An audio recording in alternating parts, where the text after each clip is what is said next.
Hey there, friends. I hope you're having a blessed day. I'm just going to pick up where I left off on the first video. This is going to be video two. And I was talking about how my father was abusive and how that um, when he asked me questions, I couldn't hardly think about things. I couldn't hardly think of the answer with all was as terrified as I was of him and how nervous and everything. So, I'll just go through some memories, I guess. Those that I still have. So, anyway, uh, the the mistreatment was constant. It was pretty constant. There was times when we got to go and stay with my grandparents, and they were amazing. They were awesome, and so we had two different worlds. And later on, I had sisters come along, but I was the oldest, and we got to see different worlds. One was absolute chaos, and then the other one was love. Um, there was discipline, but it was discipline and love, not out of sheer anger and rage, and I mean, I wouldn't say hate, but I don't think he had any clue what he was doing. Um, so anyway, the abuse was constant, like I said. The the uh, the way he treated my mother was pretty horrific, and it was constant. I mean, he destroyed houses and stuff. He would get angry and knock holes in walls, um, and you know we could be sitting at a dinner table at times, and something would get him angered, and he would flip over the table, and there went our meal. So we didn't eat that day or night, whatever it was. Uh, he wasn't real faithful to jobs. My mom, I think, probably worked more than he did as I was growing up. But it was my I know my childhood was not the worst. I know there's a lot of kids, a lot of people who had much worse childhoods, but mine was mine, you know. So the the fact that it was constant like that caused me to have poor grades in school. I failed a couple years. Just couldn't keep my thoughts together. Couldn't focus and concentrate. And then later on in years, it started turning into rebellion. So um, so it, anyway, so as that went on, my father, it just seemed like it got worse over the years.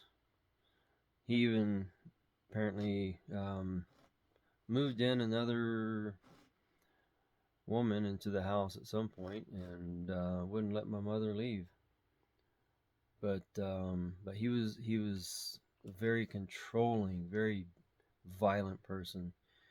He was he it seemed that he knew how to be abusive and not put us in anyone in the hospital. He was a martial. He still is. He's still alive as far as I know. Martial artist, taekwondo, um, and so it seemed like he had some kind of measure control as far as how far he could allow himself to go without putting my mother in the hospital. She was, um, she would go to work and be bruised up and stuff, and I remember she'd have to wear sunglasses a lot of times just to hide some of the bruising. Uh, but it was pretty chaotic. And so through the years, my anger and hatred and fear for him grew, and I didn't know what to do with it.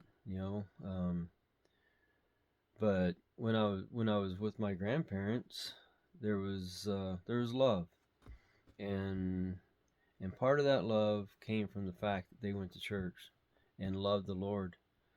And so I had, at home it was chaos. At home it wasn't focused on the Lord. There was nothing about God. With my grandparents it was love and order and and love for the Lord. And we got a little bit of a back and forth with that, but it was short lived because we didn't get to be with them very often, or very long anyway. So with the upbringing, I'm sorry, I'm having trouble putting thoughts together as far as trying to make a story here, but there is hope. And as I grew, um, I didn't feel like there was hope. I didn't know there was any hope.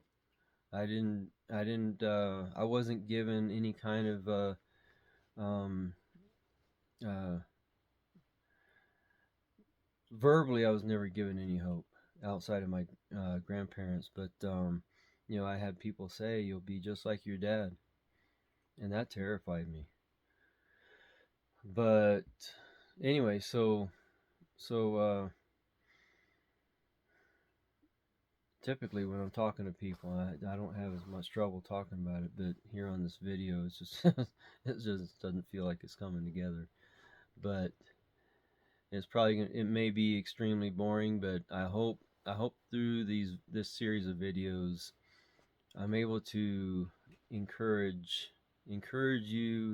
people to look forward, look to the future, look to the fact that things can change, and that if you don't try and do it all on your own, you think you got all the answers. Nobody's got all the answers.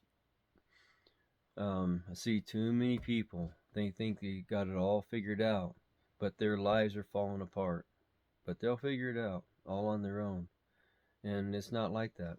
We have a Savior to lean on. So, with that in mind, I'm gonna go ahead and bring this to an end. I hope you have a blessed day. Hopefully, my next videos are not as boring, but getting this started is a little bit of a challenge. So anyway, have a blessed day.